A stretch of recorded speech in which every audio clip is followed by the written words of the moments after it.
আসসালামু আলাইকুম। আমি শুধু এটুকু বলার জন্য, আমি সারাদিনে যত মিটিং করি, এ পর্যন্ত যত মিটিং করে এসেছি, সবচেয়ে বেশি আনন্দ পাই যখন আপনাদের সঙ্গে এরকম বসার সুযোগ পাই, আলাপ করার সুযোগ পাই। কারণ এখানেই সবাই মিলে বাংলাদেশের প্রকৃত ভবিষ্যৎ রচনা করা হচ্ছে। এটা আমাকে শিহরণ জাগায় যে এরকম একটা কাজে আমি জড়িত হতে পেরেছি, নিজেকে যুক্ত করতে পেরেছি। শুধু আপনাদের কথা শোনার জন্য, এটা কিভাবে আপনারা গাইড করবেন, কোথায় নিয়ে যাবেন। আমাদের উপর দায়িত্ব দেওয়া হয়েছিল সংস্কার করার জন্য। আমরা ঠিক বুঝতে পারছিলাম না কোথা দিয়ে শুরু করি। তো প্রথমেই আলাপের মধ্যে নানা প্রসঙ্গে ঠিক হলো যে আমরা কিছু কমিশন করে দিই, যেগুলো দ্বারা কৃতপক্ষে ভেতরে গিয়ে জিনিসটা তৈরি করবে। তো এটা দীর্ঘ প্রক্রিয়া, লোক জোগাড় করা ইত্যাদি। শেষ পর্যন্ত আমরা কমিশন করলাম, প্রথম 6টা কমিশন, পরবর্তীতে আরো 6টা। তো তাদেরকে 90 দিন আমরা সময় দিয়েছিলাম দ্রুত গতিতে কাজ করার জন্য। আমরা খুবই আনন্দিত যে তারা করতে পেরেছে। কয়েকটা কমিশন বেশি সময় নিয়েছে, তাতে কোনো অসুবিধা নেই। এখন কমিশনের রিপোর্ট আসলো, এরপরে আমরা যে ঐক্যমত্য গঠন করতে চাচ্ছি সেটা কিভাবে হবে, সেটার থেকে একটা আইডিয়া আসলো যে একটা ঐক্যমত্য কমিশন বলে আলাদা একটা কমিশন করি। তো সেটা যে ফলপ্রসূ হয়েছে, সেটা প্রফেসর আলী রিয়াজ সাহেব যখনই আমার সঙ্গে বৈঠক করেন, আমি অত্যন্ত আনন্দিত হই যেভাবে আপনারা সহযোগিতা করেছেন, আনন্দ সহকারে পার্টিসিপেট করেছেন। এটা কেন জানি আমার মনে হয়েছিল যে এটা হয়তো সবার আগ্রহ হবে না, কবে পাশ কাটিয়ে যাবে বা ভেতরে ঢুকতে চাইবে না।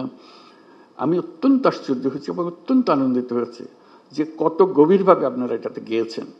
এবং শুধু ওনাদের সঙ্গে, কমিশনের সঙ্গে আলাপ করে না, নিজেদের ভেতরে আলাপ করেছেন এবং আন্তরিকভাবে বুঝে আমাদেরকে বলার চেষ্টা করেছেন, আপনাদের সঙ্গে বিতর্ক করেছেন কমিশনের সঙ্গে। এবং প্রতিবারই যখন প্রফেসর আলী রিয়াজ আমার সঙ্গে কথা বলে, উনি খুব উচ্ছ্বসিত হন। এটা আমাকে অত্যন্ত হৃদয়ে টাচ করে আমাকে, যে এরকম আগ্রহ নিয়ে সবাই যদি আমরা বসি, নিশ্চয়ই একটু ভালো কিছু এর মধ্যে থেকে আসবে। তো আজকে প্রথম পর্ব শেষ হলো, তো সেটা মহা আনন্দের দিন যেটা আমরা করেছি। দ্বিতীয় পর্বে, প্রথম পর্বে আমরা কি করলাম, এটা যত কিছু ইস্যুজ আছে, যত কিছু রিকমেন্ডেশন, সুপারিশ আছে, তার মধ্যে কিভাবে আমরা একমত হলাম, কারা কোনটাতে একমত হলো, সব মিলিয়ে শেষ পর্যন্ত আমরা জুলাই সনদ করব। এইটি হলো আমাদের লক্ষ্য, যেখানে আমরা সবার ঐক্যমত্যগুলো তুলে ধরবো। দ্বিতীয় পর্বে কি হবে, আমি আলী রিয়াজ সাহেবের সঙ্গে আলাপ করছিলাম।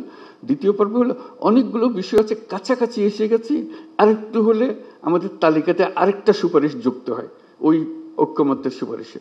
তো এই সুযোগ যেন আমরা হারিয়ে না ফেলি।